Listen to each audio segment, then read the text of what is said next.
Hi everyone.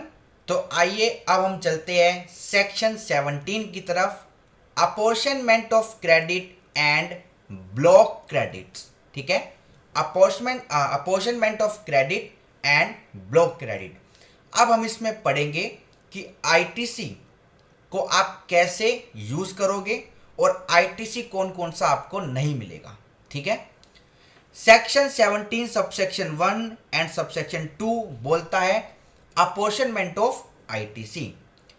ITC under GST can be availed and utilized for payment of tax on output supply.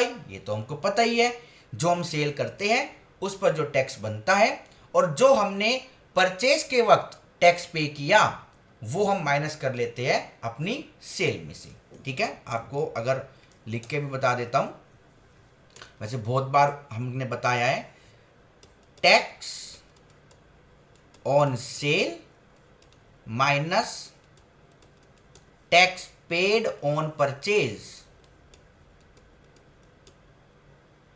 ठीक है, इसका जो भी amount आता है वो बनती है फाइनल टैक्स लायबिलिटी। ठीक है, और इसको बोलते हैं हम आईटीसी, इनपुट टैक्स क्रेडिट। चलिए आगे चलते हैं। So ITC can not be availed when tax is not payable on output supply that is exempt supply. ITC can not be availed when tax is not payable on output supply that is exempt supply. वैसे ये case practical life में कम implement होगा, क्योंकि कोई व्यापारी, जैसे कोई किराना वाला है, वो टैक्सेबल सामान भी बेचता है और वो दालें भी बेचता है, तो वो तो जितना टैक्स पे करके आया, ठीक है भाई, जो जिस पर टैक्स पे करके आया, जिस पर टैक्स पे करके आया, जब उसको बेचेगा तो भी टैक्स लगेगा। बट पता नहीं कोई कोई ऐसा व्यापारी अगर होता हो कि वो सामान खरीद के लाया टैक्सेबल और जब बेच रहा है तो हो गया एग्जम्प्ट। तो अगर प्योरली ये वाला केस है, प्योरली कि जब खरीदारी करता है तो टैक्स लगता है, जब बेचता है तो टैक्स नहीं लगता, उस केस में आईटीसी नहीं लेगा, क्योंकि लेके भी करेगा क्या जब तेरा टैक्स नहीं बन रहा।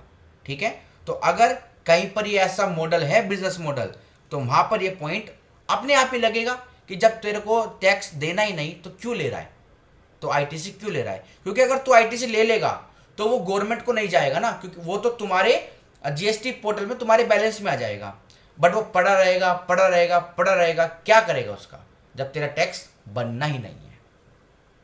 Third point, but in case of zero rated supply, देखो एग्जम्प्ट सप्लाई, आपकी एग्जम्प्ट सप्लाई और जीरो रेटेड सप्लाई में फर्क है।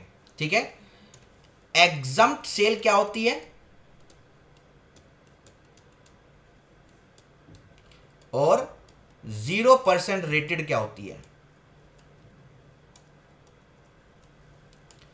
ठीक है, ये आपकी होती है फुल्ली एग्जम्प्ट, मतलब इस पे टैक्स लगेगा ही नहीं, और इस पे होती है, जैसे 100 रुपए का माल है तो बिल में दिखाया जाएगा 0% कि अभी इस पर 0% है, बट सरकार चाहे तो इस पर टैक्स लगा सकती है, कोई भी सर्कुलर जारी करके, तो नेट वैल्यू आपकी 100 ही बनेगी। अब अगर आप सामान खरीदते हो 5% के रेट से और बेचते हो 0% के रेट से, तो आप आईटीसी ले लो, आप आईटीसी अवेल कर लो। बट जो इससे पहले वाला केस था, आप टैक्सेबल सामान टैक्स पे कर रहे हो और आप सेल पर एग्जम्प्ट है, तो मत लेना। एक सेकंड रुकेंगे, हाँ जी ठीक है जी। चलिए अगले पॉइंट पे चलते हैं, ये हो गया फोर्थ पॉइंट।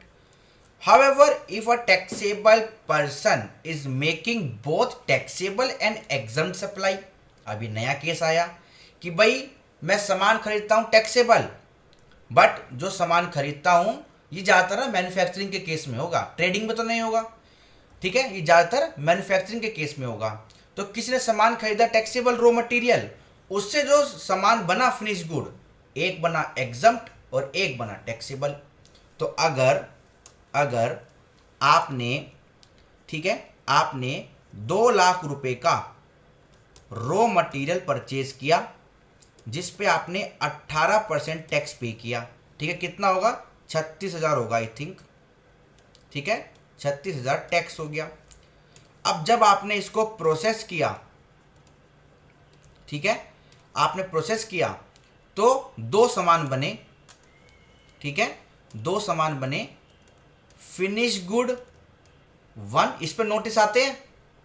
अभी आया था हमारे क्लाइंट का कि आप तो एग्जाम सामान बेच रहे हो और टैक्सेबल भी बेच रहे हो, तो आईटीसी पूरा क्यों ले रहे हो, ऐसे नोटिस आया था, ठीक है। फिनिश गुड 2, ठीक है। अब फिनिश गुड 1 आपका टैक्सेबल है और फिनिश गुड 2 आपका एग्जम्प्ट है, ठीक है, फिनिश गुड 2 आपका एग्जम्प्ट है। तो जो ये 36,000 है, आप इसको पूरा आईटीसी अवेल नहीं करोगे, इसको आप पूरा अपने पोर्टल पे क्लेम नहीं करोगे, आप इसके टुकड़े करोगे, आप इसके टुकड़े करोगे। तो जो ये रॉ मटेरियल है, जो ये रॉ मटेरियल है, इसका कितना हिस्सा फिनिश गुड 1 बनाने में यूज हुआ और कितना हिस्सा फिनिश गुड 2 बनाने में यूज हुआ। फॉर एग्जाम्पल मैं मान लेता हूं 1.5 लाख रुपए का रॉ मटेरियल यहां यूज हुआ और 50,000 का रॉ मटेरियल यहां पर यूज हुआ। तो आप क्या करेंगे, ये जो 1.5 लाख का रॉ मटेरियल यूज हुआ है, इस पे 18% जो भी टैक्स आएगा उसको आप क्लेम कर सकते हो। कितना आएगा एक बार कैलकुलेट कर लेता हूँ। 15 गुना 18 आई थिंक 12,000 आना चाहिए, 12 तो नहीं, 1.5 लाख इंटू 18%, 27,000, ठीक है। तो 27,000, इसमें से आप 27,000 ले सकते हो, 27,000 कैन बी अवेल, ठीक है, 27,000 ले सकते हो और बाकी का आपका 6 और 3 9,000 हो जाएगा लैप्स। लैप्स मतलब आप ले ही नहीं सकते एक तरह से, ठीक है। 50,000 का अगर 18% निकालोगे तो 9,000 आपका आएगा। ऑलराइट, चलिए। However, if a taxable person is making both taxable and exempt supply, then he is entitled to take ITC related to inputs या फिर input services, सेवाएं भी हो सकती है कुछ, ठीक है, and capital goods exclusively used for taxable supply that is proportionate up to taxable sale, and no ITC allowed for input services and capital goods exclusively for used for exempt sale, ठीक है। चलिए, similarly if input services and capital goods are used partly for business and partly for personal, तो भी आप same proportionate बांट लेना। भाई अगर इस केस को हम ये मान ले 2 लाख का आपने कोई सामान खरीदा, जिसमें से रेशो निकली कि भाई 1.5 लाख का सामान आपके घर में दुकान में यूज हुआ और 50,000 का घर में यूज हुआ, तो सेम ट्रीटमेंट होगा और रेशो आपकी बढ़ जाएगी कि इतना ले सकते हो, इतना नहीं ले सकते, ठीक है। चलिए, एक यहाँ पे इंफॉर्मेशन है आपके लिए, वो क्या है, जीरो रेटेड सप्लाई में जो जीरो रेटेड होती है उसमें क्या क्या चीज आती है, एक्सपोर्ट एग्जम्प्ट नहीं है, जीरो रेटेड है। सरकार चाहे तो इस पर टैक्स लगा सकती है, मतलब आप कोई सामान भेजो, आप कोई विदेश में सेल करो, उस पर जीएसटी नहीं है, ड्यूटी वूटी है, वो भी कम है, ना के बराबर, तो ना ही जीएसटी है, बट एग्जम्प्ट नहीं है, जीरो रेटेड है, ठीक है। और अगर आप किसी एसईजेड यूनिट या एसईजेड डेवलपर को भी सामान बेचते हो तो वो भी जीरो रेटेड में आता है। मतलब ये भारत में होती है, जैसे उत्तर प्रदेश में कोई इलाका है एसईजेड और एक उत्तर प्रदेश में इलाका है नॉन एसईजेड, साधारण इलाका, तो साधारण इलाका जब एसईजेड को माल बेचेगा तो वो जीरो रेटेड होगा, एक तरह से वो एक्सपोर्ट ही माना जाता है। चलिए, अगला सेक्शन है दोस्तों सेक्शन 17 सबसेक्शन 5 ब्लॉक्ड क्रेडिट। क्या है ब्लॉक्ड क्रेडिट, आइए पढ़ते हैं। कहाँ कहाँ पर आईटीसी नहीं ले सकते, चाहे आपने शर्तों का पालन किया हो, चाहे आपके पास जीएसटी नंबर हो, चाहे पेमेंट 180 दिन में हो गई हो, चाहे बिल्कुल आप नीट एंड क्लीन हो, फिर भी नीचे दी गई जगह, नीचे दिए गए सामान पर आप आईटीसी नहीं ले सकते। सेक्शन 17 सबसेक्शन 5 ब्लॉक्ड क्रेडिट के बारे में बात करता है। एक सेकंड, चलिए।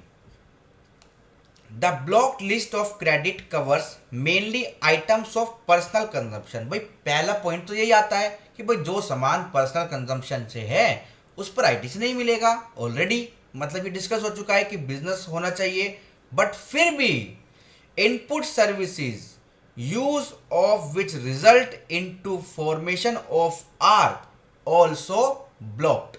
जैसे अगर आप कोई इमूवेबल प्रॉपर्टी बनाते हो, ठीक है, एक्सेप्ट प्लांट एंड मशीनरी, मतलब प्लांट एंड मशीनरी पर अलाउ है, ठीक है। आपने अगर कोई लैंड खरीदी, ठीक है, आपने कोई लैंड खरीदी और उस पर अगर जीएसटी लगा तो आप उसका इनपुट नहीं ले सकते। आपने टेलीकम्युनिकेशन टावर खरीदे, आप उस पर जीएसटी पे करके आए, आप उसका आईटीसी नहीं ले सकते। आपने अपनी फैक्ट्री के बाहर पाइपलाइन लगवाई और पाइपलाइन लगवाने में भाई बहुत मोटा खर्चा होता है, जीएसटी पे किया। आउटसाइड फैक्ट्री के बाहर, अगर इनसाइड होता तो आईटीसी मिल जाता, आउटसाइड है और नहीं मिलेगा। और ऐसी बहुत सारी जगह हैं जहां पर आपको आईटीसी नहीं मिलेगा, वो बिल्कुल ब्लॉक्ड है।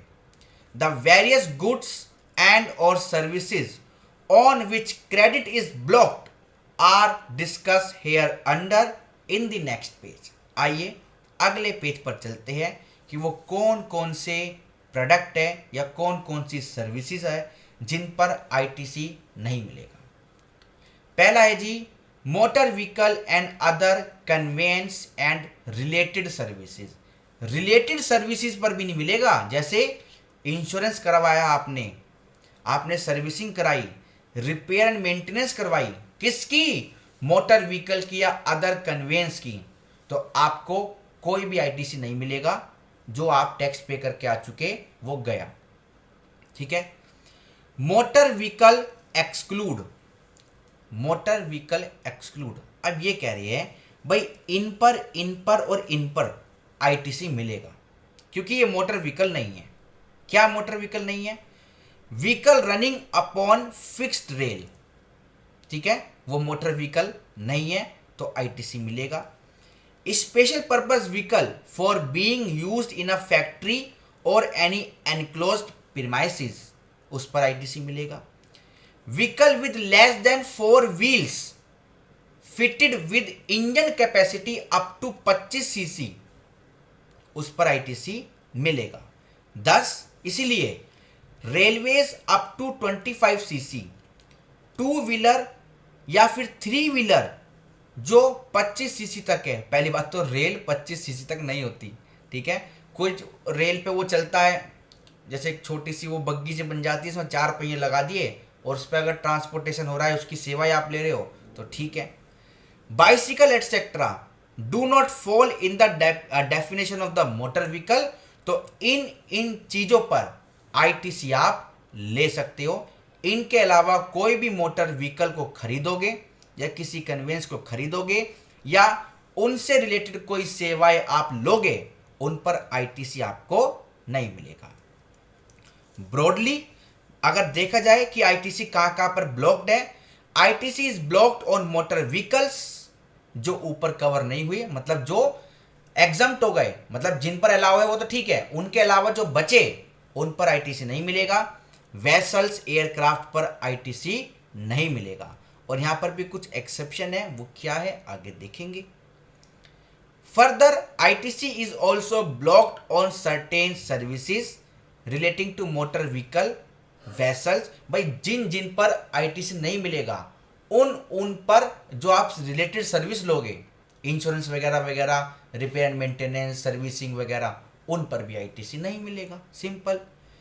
Relating to motor vehicle vessels and aircraft जैसे general insurance, servicing, R&M also not allowed. Let us understand the exact list related to block ITC on motor vehicle and other conveyance and related services। आइए अब जरा detail में देखते हैं कि चक्कर क्या है, मोटर व्हीकल का चक्कर क्या है। आइए, motor vehicle for transportation of person with seating capacity up to 13 person including driver. आपने कोई मोटर व्हीकल लिया। मोटर व्हीकल क्या है? मोटर व्हीकल में सीट है, मतलब उसमें लोग बैठ के जा सकते हैं, कोई वो नहीं है छोटा हाथी या ट्रक नहीं है, और जिसमें सीट है 13 ड्राइवर को मिलाकर जिसमें सीट है 13 तक, मतलब 13 तक। तो भाई कोई भी आईटीसी आपको नहीं मिलेगा, ठीक है, कोई भी आईटीसी आपको नहीं मिलेगा। बट ये मोटर व्हीकल जो आपने खरीदा है, जिसमें 13 जनों की सीट है, और ये मतलब पैसेंजर ट्रांसपोर्टेशन का एक व्हीकल है, ठीक है। कोई आपने स्कॉर्पियो ली, कोई आपने एक्सयूवी ली, ठीक है, जिसमें 13 सीट तक है। वैसे स्कॉर्पियो में 13 नहीं आती, बट कोई भी आपने वो लिया मोटर व्हीकल, जैसे वो आती है मिनी बस टाइप, जिसमें 13 सीट है, ठीक है। अगर आपने उस मोटर व्हीकल को खरीदा है किस पर्पस के लिए, but when above motor vehicle used for below purpose then ITC allow. जैसे making further taxable supply of such motor vehicle. भाई आप वो हो, क्या बोलते हैं, महिंद्रा, या फिर आप वो हो टाटा, ठीक है, या फिर आप मर्सिडीज हो, जिनके पास ये मिनी बस होती है बड़ी बड़ी 13 सीट वाली, ठीक है। तो अगर ये है और आप इनको बेच रहे हो, या फिर ये है अपना मारुति सुजुकी, ठीक है, ये अपना होंडाई, आपने कोई i10 खरीदी और आप उस i10 को जो खरीद रहे हो, आपका शोरूम है, उसको आप आगे बेचोगे। अब आप उसको आगे बेचोगे तो आपका तो ये व्यापार है, आप आईटीसी लोगे, बिल्कुल लोगे, क्योंकि जब आप कस्टमर से टैक्स ले रहे हो, उसमें से आईटीसी माइनस करके फाइनल गवर्नमेंट को पे कर दोगे, ठीक है। सेकंड पॉइंट क्या कहता है? Making taxable supply of transportation of passenger. आपने एक i10 ली, उसमें 12 सीट है, मतलब 12 सीट तक है, तो वो आपने ली और आप उसको, जैसे होता है ना, गाड़ी ट्रांसपोर्ट वाले होते हैं, मतलब आपको किसी शादी में जाना है, आपने गाड़ी कर ली किराए की, तो वो किराए पर जीएसटी भी लगा कर दे रहा है, तो आपसे टैक्स ले रहा है और वो टैक्स सरकार को देना है, तो उस आउटपुट में से आईटीसी माइनस हो सकता है। Last, making taxable supply of imparting training. भाई वो i10 खरीद के गाड़ी चलाना सिखवा रहा है लोगों को, उनसे पैसे ले रहा है और उस पर जीएसटी भी ले रहा है, तो आईटीसी ले सकता है। Training on driving such motor vehicle, यानी कि मोटर ड्राइविंग स्कूल, ठीक है। चलिए, important note, ITC allowed on motor vehicle for transportation of person with seating capacity more than 13 person. अभी तक हमने अप टू 13 पर्सन की बात करी, बट हम कह रहे हैं कोई मोटर गाड़ी आपने 13 पर्सन से ज्यादा सीटिंग कैपेसिटी वाली ली, तो हम कह रहे हैं आपने पर्सनल यूज के लिए लियो या बिजनेस यूज के लिए लियो, आईटीसी मिलेगा। तो आप ऐसी गाड़ी लो जिसमें 15 सीट हो और अपने घूमने के लिए लो और अपने बिजनेस में उसका आईटीसी ले लो, कोई दिक्कत नहीं है, आपको कोई नहीं पकड़ेगा। इसको बोलते हैं टैक्स प्लानिंग। ऐसे ही ITC on motor vehicle other than ineligible motor vehicle, ठीक है, like transportation of goods, dumpers, tippers etcetera used for any purpose is allowed. भाई जो आपके 13 पर्सन से ज्यादा के हैं, 13 पर्सन से ज्यादा के हैं, और वो सामान को लाने में आपके बिजनेस में डंपर्स, टिपर्स वगैरह वगैरह यूज हो रहे हैं, उन पर तो आईटीसी अलाउ है। आपको तो बस ये देखना है कि किन किन पर अलाउ नहीं है और कहां कहां पर अलाउ है, ठीक है। चलिए, मोटर व्हीकल की कहानी खत्म होती है। अब चलते हैं vehicles and aircraft.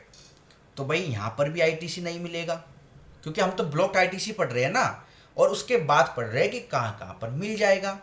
But if use for below purpose then ITC allow, जैसे दोबारा बेचने के लिए, जैसे ट्रांसपोर्टेशन ऑफ पैसेंजर के लिए। भाई हमने फ्लाइट खरीदी, कोई फ्लाइट हवाई जहाज, और उसमें भाई जनता को लेके जाएंगे दिल्ली से बेंगलोर, बेंगलोर से मुंबई, और उनसे पैसा लेंगे फेयर और जीएसटी लगाएंगे, तो भाई आउटपुट में से आईटीसी माइनस करेंगे। या फिर making taxable supply of training, हवाई जहाज चलाना सिखाएंगे हम लोगों को और पैसा लेंगे और टैक्स लेंगे, तो उस टैक्स में से आईटीसी माइनस हो जाएगा। ठीक है।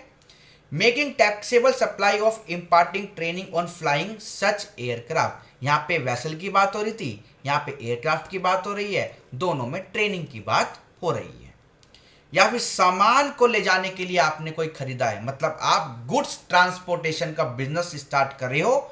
आपने देखा होगा कभी आसमान में उड़ते हुए कोई डीएचएल, मतलब जो हमारे डीटीडीसी वगैरह वगैरह होते हैं, इनकी फ्लाइट होती है, तो ये लोग अपना ट्रांसपोर्टेशन ऑफ गुड्स का बिजनेस चला रहे हैं। तो जैसे हमने ऊपर देखा डंपर वगैरह अलाउ होते हैं, ऐसे ही यहां पर भी अलाउ है। ठीक है। इनके अलावा अगर आपने और किसी पर्पस के लिए लिया, आपने सोचा रेस्टोरेंट खोलूंगा, एक फ्लाइट खरीद ली, आजकल क्या हो रहा है फ्लाइट में रेस्टोरेंट बना देते हैं, तो उस पर आईटीसी नहीं है।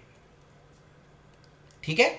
चलिए, अब इनसे रिलेटेड जो सर्विसेज होती है, जैसे जर्नल इंश्योरेंस, इनकी सर्विसिंग, इनका repair and maintenance relating to ineligible motor vehicle vessel aircraft, एक बात ध्यान रखना, जिन पर ऊपर आईटीसी मिल रहा है उनकी रिलेटेड सर्विस पर भी आईटीसी मिलेगा, वरना नहीं मिलेगा। आइए पढ़ते हैं। No ITC but if use for below purpose then ITC allow, जैसे manufacturing of ineligible motor vehicle vessel aircraft etcetera. देखो, इन एलिजिबल मोटर व्हीकल खरीदने पर आईटीसी नहीं है, ना उनसे रिलेटेड सर्विसेज पर आईटीसी है, बट आप इन एलिजिबल मोटर व्हीकल बना रहे हो, आप तो मैन्युफैक्चरर हो, आप तो मैन्युफैक्चरर हो। आगे ये व्हीकल कौन खरीदेगा, किस पर्पस के लिए खरीदेगा, आपको क्या करना, आप तो सामान बना रहे हो, आप तो रॉ मटेरियल परचेज कर रहे हो, हमें क्या मतलब है आगे कौन लेगा, लेने वाला जाने कि उसके ऊपर ब्लॉक्ड आईटीसी का रूल लग रहा है कि नहीं लग रहा। हम तो बना रहे हैं मोटर व्हीकल, बना के बेचेंगे। अब वो सामने वाले का क्या पर्पस है, अगर वो पर्पस फॉल कर गया एलिजिबल वाली जगहों पे जो हमने ऊपर पढ़ी, तो आईटीसी उसको मिल जाएगा, वरना नहीं। हमको क्या लेना देना, हम तो आईटीसी लेंगे। बस सही बात है। तो जो ये सामान बना रहा है, चाहे वो मोटर व्हीकल एलिजिबल हो चाहे वो इनएलिजिबल हो, वो तो लेगा ही लेगा। ठीक है। Next, supplier of general insurance services in respect of ineligible motor vehicle vessels aircraft insured by him, जो सेलर है, जो सेलर है जनरल इंश्योरेंस सर्विसेज का। ठीक है। तो जैसे एलआईसी कोई भी इंश्योरेंस बेच रहा है, ये भी हो सकता है पहले उसने किसी से खरीदा और बाद में बेचा, तो जब उसने खरीदा तो वो तो इनपुट लेगा ना। अब जिसको बेचा उसने वो किस पर्पस के लिए लिया, इनएलिजिबल या एलिजिबल, वो उस पर रूल लगेगा। ठीक है। चलिए, rest ITC on eligible motor vessel aircraft allowed. ठीक है। चलिए, अब आता है जी लीजिंग, रेंटिंग और hiring of motor vehicle vessel और aircraft on which ITC is not allowed. ठीक है। ITC is not allowed. अब हो क्या रहा है, लीजिंग, रेंटिंग और हायरिंग ऑफ मोटर व्हीकल्स, आपने ऐसे मोटर व्हीकल, ऐसे वेसल, ऐसे एयरक्राफ्ट हायर किए जिस पर आईटीसी अलाउड नहीं है, तो no ITC, but if use for below purpose then ITC allow, जैसे such services when used for making an outward taxable supply of the same category of services or as an element of a taxable composite or mixed supply। ठीक है। आपने कुछ ineligible vehicle या कोई भी motor vehicle पहले भाड़े पर लिया और फिर भाड़े पे दे दिया, तो उस पर अलाउ है। दूसरा point, such services when provided by an employer to its employ under a statutory obligation, किसी गवर्नमेंट ने बोला, कोई नया कानून आया तो भी अलाउ है।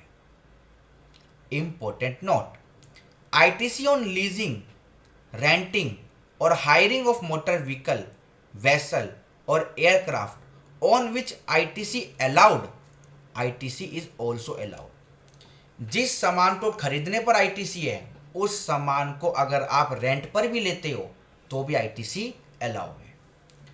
ITC on such service is allowed in the case of subcontracting, that is, when such service are used by the taxpayer who is in the same line of business। भाई मैंने भाड़े पर लिया और आगे भाड़े पर दे दिया।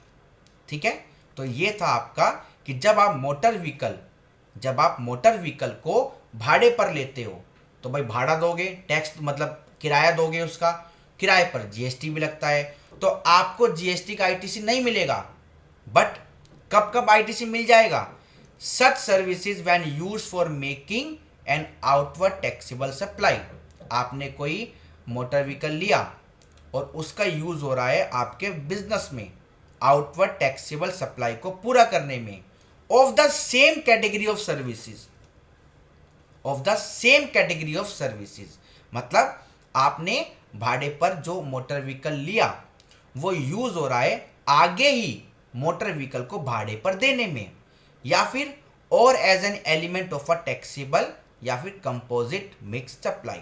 ठीक है, या फिर किसी गवर्नमेंट ने, किसी रूल ने बोला है कि तू अपने एम्प्लॉय को हवाई जहाज दे, किराए पे लेकर दे, तो जो किराए पे टैक्स पे होगा उसका आईटीसी आप ले सकते हो। तो जो मोटर व्हीकल, एयरक्राफ्ट, वेसल, उसकी पूरी कहानी होती है खत्म कि क्या होता है और क्या नहीं होता, किसको मिलता है किसको नहीं मिलता, और जिसको मिलता है उसके रिलेटेड सर्विस पर भी मिलता है वरना नहीं मिलता। अब ब्लॉक क्रेडिट में जो अगला पॉइंट आता है जिस पर आईटीसी नहीं मिलेगा वो दोस्तों आपका है food and beverages, outdoor catering, health services and other services. आइए देखते हैं। पहला, गुड्स और services like food and beverages, outdoor catering, beauty treatment, health services, cosmetic and plastic surgery, life insurance और हेल्थ इंश्योरेंस। अगर आपने ये सारी सेवाएं ली या आपने इनमें से कोई गुड्स लिया, गुड्स तो वैसे एक ही है इसमें, फूड, ठीक है, तो इस पर कोई भी आईटीसी आपको नहीं मिलेगा। But if used for below purpose then ITC allow. अब ये क्या पर्पस है? सच गुड्स और services when used by a registered person for making an outward taxable supply of same category of goods और services. मैंने खाना लिया और खाना बेच दिया, मैंने ब्यूटी ट्रीटमेंट लिया और ब्यूटी ट्रीटमेंट बेच दिया, मैंने इंश्योरेंस लिया और इंश्योरेंस बेच दिया। इंश्योरेंस का पॉइंट ऊपर भी आया था कि आपने लिया और आगे बेच दिया, तो आईटीसी अलाउ है। ये तो आपका बिजनेस हो गया। अगर आपने ये सारी या इनमें से कोई सर्विस ली जिसकी आपको जरूरत थी अपना मेन प्रोडक्ट को चिपका के बेचने में, आपको फोन बेचना था, आपने बोला कि इस फोन के साथ ब्यूटी ट्रीटमेंट जावेद का फ्री है, ठीक है, तो आपने वो ली और इसमें लगा के आपने सामने वाले को बेच दी, तो इसमें भी आईटीसी अलाउ होगा। और as an element of a taxable composite और मिक्स सप्लाई। ठीक है, अब दूसरा पॉइंट कि कहां पर आईटीसी अलाउ होगा। सच गुड्स और services when provided by an employee to its employ under a statutory obligation, otherwise disallow. सरकार कहती है इसका मेडिक्योर पेडिक्योर करा इस लड़की का, ठीक है, या फिर इसको फूड कैटरिंग दे, ठीक है, या फिर इसका इंश्योरेंस करा, ठीक है, लाइफ इंश्योरेंस या हेल्थ इंश्योरेंस करा, तो उस पर जो भी जीएसटी पे हुआ आप उसका क्लेम ले सकते हो। नोट 2.2, ये पॉइंट 2 कहां था हमारा? ये वाला फूड वाला ही। इसका नोट क्या कहता है? आईटीसी ऑन सच गुड्स और services is allowed in the case of subcontracting. Example, outdoor catering service किसी ने ली और आगे दे दी, आउटडोर कैटरिंग सर्विस ही बेच दी, तो वो तो हम ऊपर पढ़ चुके। अगर आपने कुछ लिया है और वो आगे आपने ऐसे बेच दिया तो आईटीसी अलाउ है। ठीक है, चलिए अब अगला पॉइंट आपका आता है, मेंबरशिप आपने ली किसी क्लब की या किसी हेल्थ और फिटनेस सेंटर की, उस पर जीएसटी पे हुआ तो आईटीसी नहीं मिलेगा, और कहां पर मिलेगा, नीचे पड़ेंगे। या फिर आपने कोई ट्रैवल बेनिफिट दिया अपने एम्प्लॉय को, ट्रैवल बेनिफिट एक्सटेंड किया अपने एम्प्लॉयज का जो छुट्टी पर गए थे, सच एज लीव और होम ट्रैवल कंसेशन, तो आपने जो भी बिल पे किए उसकी वेकेशन के, वो तो घूम रहा था गोवा, बिल कंपनी ने पे किए, तो कंपनी ने जब बिल पे किए तो जीएसटी पे किया, तो आईटीसी अलाउ नहीं होगा। बट कहां कहां पर अलाउ होगा, but if use for below transaction then ITC allowed. जैसे if such services when provided by an employer to its employ under a statutory obligation, otherwise this allow. सरकार कह रही जरा इसको दुबई घुमाओ, ठीक है, तो अलाउ है। Next point, works contract services for construction of immovable property, और उसमें भी आपका क्या क्या चीज कवर है, आइए पढ़ते हैं। तो आपने अगर वर्क्स कॉन्ट्रैक्ट सर्विस ली, क्योंकि आप ले रहे हो, आईटीसी की बात हो रही है ना, आप ले रहे हो, क्यों ली, आपको इमूवेबल प्रॉपर्टी बनवानी थी कोई, ठीक है, तो क्या होगा, one major input services ITC on which is blocked related to construction activity like construction of office building, factory building etcetera. But in case of person like builders, developers, contractors who are undertaking construction for others, it is allowed by Supertech, Adani, ठीक है, आपके MR, इतने सारे जो builders हैं, इनका तो काम ही यही है। तो ये जो भी सेवाएं लेंगे, ये जो भी सेवाएं लेंगे अपने कंस्ट्रक्शन को पूरा करने के लिए, और जिन जिन पर भी जीएसटी पे करेंगे, सब कुछ आपका अलाउ होगा। ठीक है, पहली बात, यहां पे मटेरियल की बात नहीं हो रही, वर्क्स कॉन्ट्रैक्ट सर्विस की बात हो रही है। ठीक है, वर्क्स कॉन्ट्रैक्ट सर्विस की बात हो रही है। अडानी को एक एयरपोर्ट बनाना था, उसको बनाने के लिए किसी दूसरे बिजनेसमैन या किसी दूसरे सर्विस प्रोवाइडर की जरूरत पड़ी, तो वर्क्स कॉन्ट्रैक्ट किसी दूसरे से किया। ठीक है, तो यहां पर अलाउ है क्योंकि उनका बिजनेस ही वही है। अब आपको अपना पर्सनल टावर बनाना था, पर्सनल एंटीलिया बनाना था आपको दिल्ली में, और आपने वर्क्स कॉन्ट्रैक्ट सर्विस ली। ठीक है, वर्क्स कॉन्ट्रैक्ट सर्विस ली अपनी किसी ऑफिस बिल्डिंग या किसी फैक्ट्री बिल्डिंग को बनाने में, तो क्या होगा, ठीक है, तो वहां पर आपका आईटीसी ब्लॉक होगा। आगे पढ़ते हैं, ITC is available for routine construction related services like repair, maintenance, renovation, etc. of office and building. ITC of construction service is not available when the expense are capitalized in the books of account. भाई कोई construction service हुई, आपने अपना घर का floor extend किया, तो वो कैपिटल खर्चा है, वो आपकी बैलेंस शीट में कैपिटलाइज होगा, और उसको आप फिर अमोटाइज करेंगे, डेप्रिशिएट करेंगे, तो उस पर आईटीसी नहीं मिलेगा। For your information, works contract is a composite supply involving both goods and services. ठीक है, कंक्लूजन क्या है, conclusion, ITC on works contract services for construction of N immovable property is blocked, blocked है, blocked, but कहां पर blocked नहीं है। It is an input service for further supply of works contract service, यानी कि सब कॉन्ट्रैक्टिंग, या फिर जो इमूवेबल प्रॉपर्टी बन रही है वो प्लांट एंड मशीनरी है। इन दो जगहों पर, इन दो जगहों पर, इन दो जगहों पर क्या है, आईटीसी ब्लॉक नहीं है, वर्क्स कॉन्ट्रैक्ट पर इमूवेबल प्रॉपर्टी का वरना ब्लॉक है। अगर आपको यही ध्यान रखना हो कि बस कंक्लूजन क्या है, तो यही कंक्लूजन है, इससे ही आपको नंबर मिल जाएंगे। ठीक है, इससे ही आपको नंबर मिल जाएंगे। ऑलराइट, चलिए अब चलते हैं जी आगे।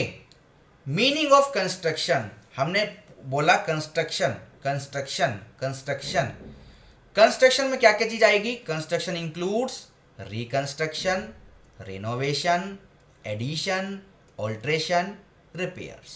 सो ITC on works contract services availed for construction which are not capitalized. हमने पढ़ा ना, कैपिटलाइज कर दिया तो ITC नहीं मिलेगा, बट जो कैपिटलाइज नहीं हुआ उन पर मिलेगा.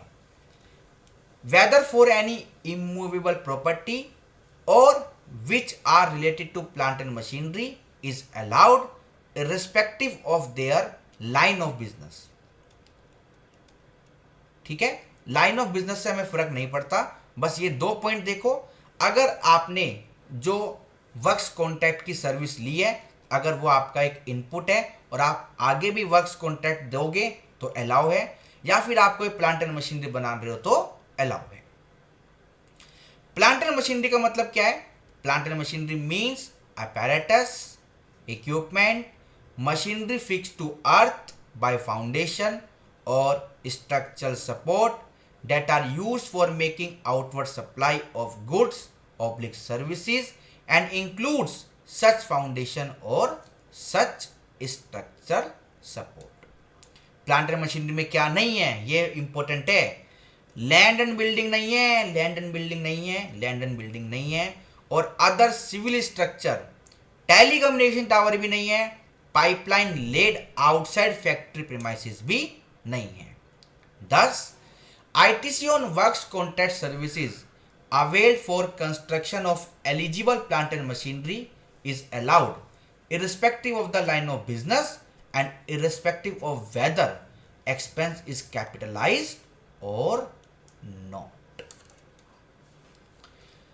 Meaning of immovable property.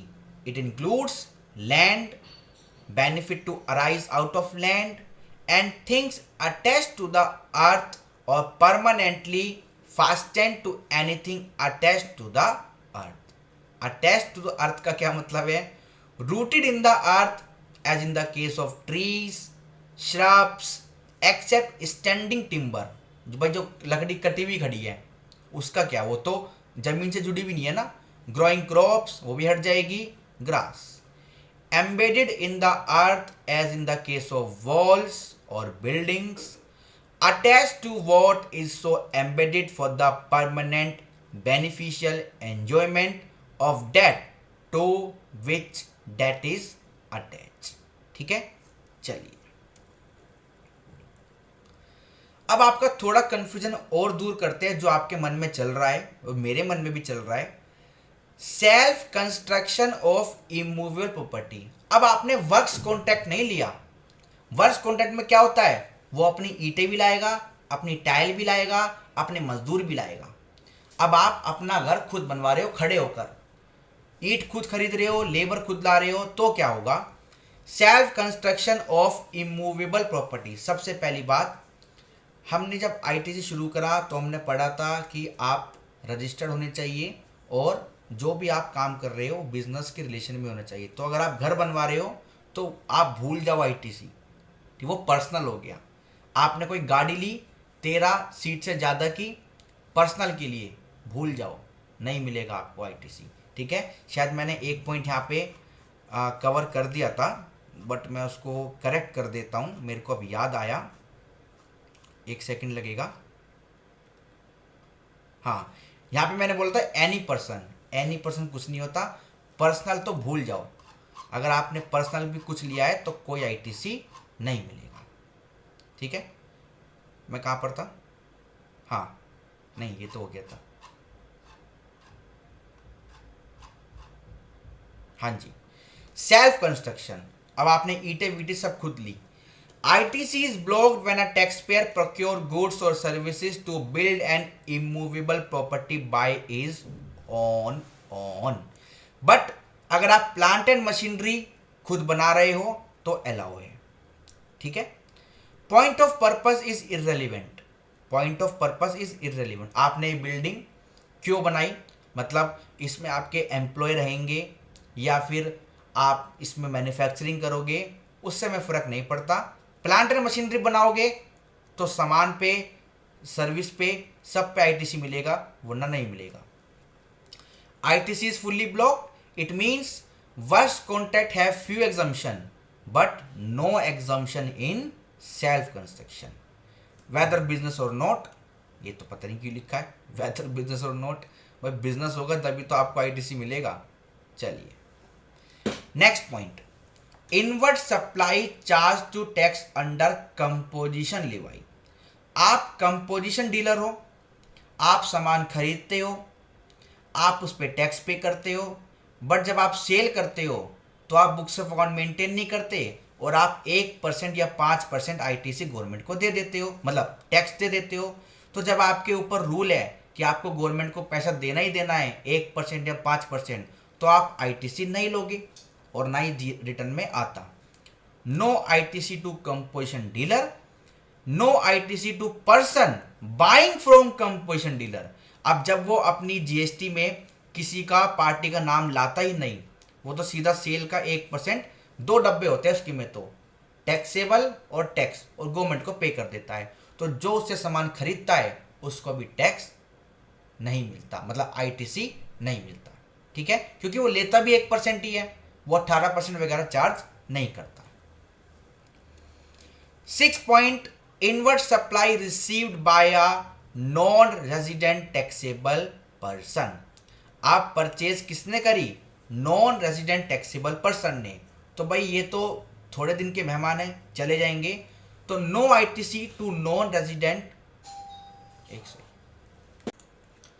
हाँ जी, no ITC to non resident for tax paid after import. जो सामान आप जब इंडिया आए और इंपोर्ट करके लाए तो तब कस्टम ड्यूटी के साथ साथ GST भी लगता है. तो वही GST बस आप इनपुट में ले सकते हो. उसके बाद भारत में आने के बाद जो भी आपने भारत में सामान खरीदा उसका इनपुट आप कोई भी नहीं लोगे. ITC on goods paid during import allowed, ITC on services paid during import disallowed. और यहां पर भी जब आप आ रहे हो तो गुड्स वाले पे अलाउड है, सर्विसेज वाले पे अलाउड नहीं है, और आफ्टर इंपोर्ट तो अलाउड है ही नहीं. चलिए अगला आता है inward supply use for personal consumption. No ITC, sorry, no ITC.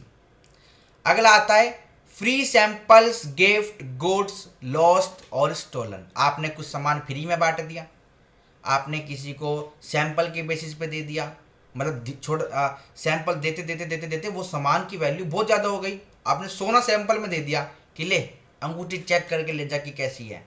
ठीक है, या फिर आपका सामान चोरी हो गया, खराब हो गया, एटसेट्रा एटसेट्रा एटसेट्रा. भाई जो सामान खरीद कर लाए थे वो सेल तो हुआ ही नहीं, या तो आपने फ्री में बांट दिया या फिर वो गायब हो गया. तो भाई अब कोई भी ITC आपको इस पर नहीं मिलेगा. No ITC because no tax paid. This clause covers, इसमें क्या क्या चीज आती है? Goods disposed of by way of gift, जो आपने सामान गिफ्ट में दे दिया. Goods disposed of by way of free sample. Goods lost, goods stolen, goods destroy. Goods जो आपने राइट ऑफ कर दिया कि ये खराब है, अब ये बिकेगा नहीं, इसको राइट ऑफ कर देते हैं.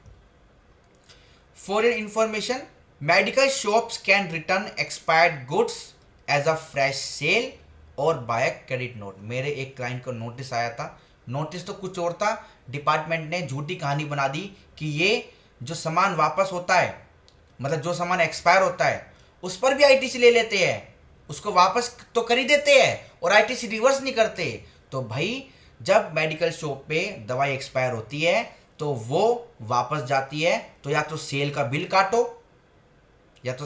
काटो, जिससे लिया है, या फिर क्रेडिट नोट जारी करो. For your information, schedule 1 supply have their own rule, उनके अलग रूल हैं. For your information, buy 1 get 1 offer, discount including buy more save more offer, secondary discount, ITC allowed by adjusting price. ठीक है भाई, एक सामान खरीदने पर दूसरा क्या जाता है? फ्री जाता है. तो बिलिंग तो एक की